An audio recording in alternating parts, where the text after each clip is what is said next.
আরবি ভাষা আসসালামু আলাইকুম প্রিয় ভিউয়ার, আশা করি সবাই ভালো আছেন। দেশ ও প্রবাস ভাই বোনের, আজকে আর একটি আরবি নতুন ভিডিওর পক্ষ থেকে সবাইকে স্বাগতম। আজকের আরবিমূলক ভিডিও আমরা যারা নতুন তাদের জন্য খুবই গুরুত্বপূর্ণ, কাজের ক্ষেত্রে চলাফেরার ক্ষেত্রে প্রয়োজন।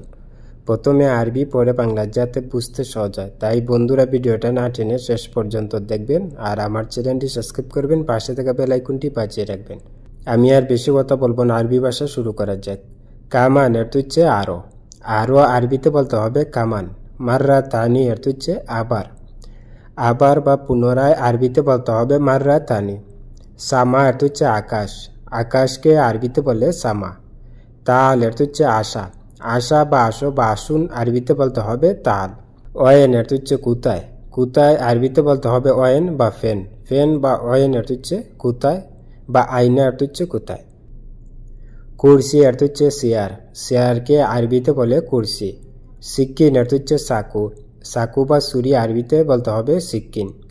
বাত্তানিয়া এর হচ্ছে কম্বল, কম্বল আরবিতে বলে বাত্তানিয়া। মিন্দিল এর হচ্ছে টিস্যু, টিস্যু আরবিতে বলে মিন্দিল। কূপ এর হচ্ছে গ্লাস, গ্লাস আরবিতে বলে কূপ। তাহলে আমরা শিখলাম কুরসি অর্থ চেয়ার, সিক্কিন অর্থ চাকু বা ছুরি, বাত্তানিয়া অর্থ কম্বল, মিন্দিল অর্থ টিস্যু, কূপ অর্থ গ্লাস। কুল্লুহুম এর হচ্ছে সবাই, সবাই বা সব আরবিতে বলতে হবে কুল্লুহুম। কেফ এর হচ্ছে কিভাবে, কিভাবে বা কেমনে আরবিতে বলতে হবে কেফ বা কেফ। মিতা এর হচ্ছে কখন, কখন বা কবে আরবিতে বলে মিতা। তাবান এর হচ্ছে অসুস্থ, অসুস্থ বা টায়ার আরবিতে বলে তাবান। আনা এর হচ্ছে আমি, আমি আরবিতে বলে আনা। তাহলে আমরা শিখলাম কুল্লুহুম অর্থ হচ্ছে সবাই, কেফ অর্থ হচ্ছে কিভাবে, মিতা অর্থ হচ্ছে কখন, তাবান অর্থ হচ্ছে অসুস্থ, আয়না অর্থ হচ্ছে আমি। তিজারি অর্থ হচ্ছে নকল, নকল আরবিতে বলে তিজারি। সওয়াল অর্থ হচ্ছে প্রশ্ন, প্রশ্ন আরবিতে বলে সওয়াল। লাহালু অর্থ হচ্ছে আলাদা, আলাদা বা একা আরবিতে বলে লাহালু। মজবুত অর্থ হচ্ছে শক্ত, শক্ত বা ঠিকঠাক আরবিতে বলে মজবুত। লায়ম অর্থ হচ্ছে নরম, নরম আরবিতে বলে লায়ম। তাহলে আমরা শিখলাম থিজারি অর্থ হচ্ছে নকল, সওয়াল অর্থ হচ্ছে প্রশ্ন, লাহালু অর্থ হচ্ছে আলাদা বা একা, মজবুত অর্থ হচ্ছে শক্ত বা ঠিকঠাক, লায়ম অর্থ হচ্ছে নরম। তলব অর্থ হচ্ছে ওয়াটার, ওয়াটার করা আরবিতে বলে তলব। এরসেল অর্থ হচ্ছে পাঠানো, পাঠানো আরবিতে বলে এরসেল বা উদ্দি বা ওয়াদ্দি। রেজ্জা অর্থ হচ্ছে ফেরত, ফেরত আরবিতে বলে রেজ্জা। তাকির অর্থ হচ্ছে দেরি, দেরি আরবিতে বলে তাকির। এমসিক অর্থ হচ্ছে দরা, দরা আরবিতে বলে এমসিক। তাহলে আমরা শিখলাম তলব অর্থ হচ্ছে ওয়াটার, এয়ারসেল অর্থ পাঠানো, রেজ্জা অর্থ হচ্ছে ফেরত দেওয়া, তাকির অর্থ হচ্ছে দেরি, এমসিক অর্থ হচ্ছে দরা। সিয়াসা অর্থ হচ্ছে রাজনীতি, রাজনীতি আরবিতে বলে সিয়াসা। শাহির অর্থ হচ্ছে জাদুকর, জাদুকর আরবিতে বলে শাহির। আমেল অর্থ হচ্ছে শ্রমিক, শ্রমিক আরবিতে বলে আমেল। আদিব অর্থ হচ্ছে সাহিত্যিক, সাহিত্যিক আরবিতে বলে আদিব। সাব্বা অর্থ হচ্ছে কংক্রিট, কংক্রিট আরবিতে বলে সাব্বা। তাহলে আমরা শিখলাম সিয়াসা অর্থ হচ্ছে রাজনীতি, শাহির অর্থ হচ্ছে জাদুকর, আমেল অর্থ হচ্ছে শ্রমিক, আদিব অর্থ হচ্ছে সাহিত্যিক, সাব্বা অর্থ হচ্ছে কংক্রিট। কুরেক অর্থ হচ্ছে বেলসা, বেলসা আরবিতে বলতে হবে কুরেক। মাসুরা অর্থ হচ্ছে পাইপ, পাইপ আরবিতে বলে মাসুরা। হারামি অর্থ হচ্ছে সুর, সুর আরবিতে বলতে হবে হারামি। শাইর অর্থ হচ্ছে কবি, কবি আরবিতে বলে শাইর। মহামি অর্থ হচ্ছে আইনজীবী, আইনজীবী আরবিতে বলে মহামি। তাহলে আমরা শিখলাম কুরেক অর্থ হচ্ছে বেলসা, মাসুরা অর্থ হচ্ছে পাইপ, হারামি অর্থ হচ্ছে সুর, শাইর অর্থ হচ্ছে কবি, মহামি অর্থ হচ্ছে আইনজীবী। লাজিম অর্থ হচ্ছে অবশ্যই, অবশ্যই আরবিতে বলে লাজিম। লেকিন অর্থ হচ্ছে কিন্তু, কিন্তু আরবিতে বলে লেকিন।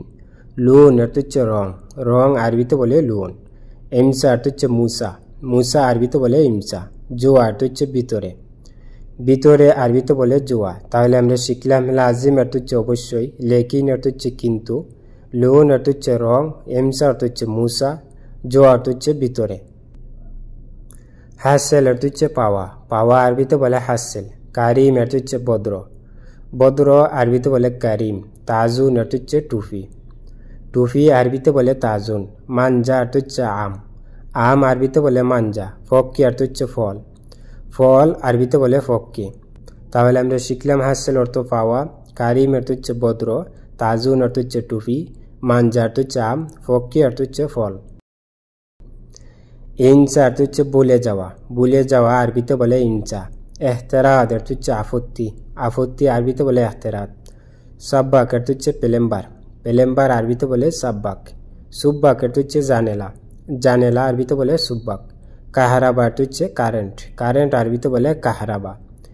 তাহলে আমরা শিখলাম ইনসা অর্থ হচ্ছে ভুলে যাওয়া, এহতেরাদ অর্থ হচ্ছে আপত্তি, সাব্বাক অর্থ হচ্ছে পেলেম্বার, সুব্বাক অর্থ হচ্ছে জানেলা, কাহারাবা অর্থ হচ্ছে কারেন্ট। আইন অর্থ হচ্ছে শোক আরবিতে বলে আইন। রাজ অর্থ হচ্ছে মাতা আরবিতে বলে রাজ। ফাম অর্থ হচ্ছে মুখ আরবিতে বলে ফাম। গেলবি অর্থ হচ্ছে কলিজা আরবিতে বলে গেলবি। বতন অর্থ হচ্ছে ফেট আরবিতে বলে বতন। তাহলে আমরা শিখলাম আইন অর্থ শোক, রাজ অর্থ হচ্ছে মাতা, ফাম অর্থ মুখ, গেলবি অর্থ হচ্ছে কলিজা, বতন অর্থ হচ্ছে ফেট। রুমেল অর্থ হচ্ছে বালি আরবিতে বলে রুমেল। গুবার অর্থ হচ্ছে দুলাবালি আরবিতে বলে গুবার। তুরাব অর্থ হচ্ছে মাটি আরবিতে বলে তুরাব। লেই অর্থ হচ্ছে ফাইভ আরবিতে বলে লেই। কাসাব অর্থ হচ্ছে কাঠ আরবিতে বলে কাসাব। তাহলে আমরা শিখলাম রুমেল অর্থ হচ্ছে বালি, গুবার অর্থ হচ্ছে দুলাবালি, তুরাব অর্থ হচ্ছে মাটি, লেই অর্থ হচ্ছে ফাইভ, কাসাব অর্থ হচ্ছে কাঠ। হারিস অর্থ হচ্ছে দারোয়ান বা গার্ড আরবিতে বলে হারিস। রুকসা অর্থ হচ্ছে লাইসেন্স আরবিতে বলে রুকসা। ওরাগা অর্থ হচ্ছে কাগজ আরবিতে বলে ওরাগা। সুরতা অর্থ হচ্ছে পুলিশ আরবিতে বলে সুরতা। আশকারি অর্থ হচ্ছে আর্মি আরবিতে বলে আশকারি। তাহলে আমরা শিখলাম হারিস অর্থ হচ্ছে দারোয়ান বা গার্ড, রুকসা অর্থ হচ্ছে লাইসেন্স, ওরাগা অর্থ হচ্ছে কাগজ, সুরতা অর্থ হচ্ছে পুলিশ, আশকারি অর্থ হচ্ছে আর্মি। তাগিল অর্থ হচ্ছে বাড়ি আরবিতে বলে তাগিল। কাফিফ অর্থ হচ্ছে পাতলা আরবিতে বলে কাফিফ। লায়ন অর্থ হচ্ছে নরম আরবিতে বলে লায়ন। গাছি অর্থ হচ্ছে শক্ত আরবিতে বলে গাছি। মিতা আতি অর্থ হচ্ছে কখন দিবে আরবিতে বলতে হবে মিতা আতি। তাহলে আমরা শিখলাম তাগিল অর্থ হচ্ছে বাড়ি, কাফিফ অর্থ পাতলা, লায়ন অর্থ নরম, গাছি অর্থ শক্ত, মিতা আতি অর্থ হচ্ছে কখন দিবে বা কবে দিবে। বন্ধুরা, ভিডিও আজ এই পর্যন্তই শেষ করছি। দেখাও আবার নতুন কোনো ভিডিও নিয়ে। সবাই সুস্থ থাকেন, ভালো থাকেন, অবশ্যই আবার চ্যানেলটি সাবস্ক্রাইব করবেন, পাশে থাকা বেল আইকনটি বাজিয়ে রাখবেন। খুদা হাফেজ।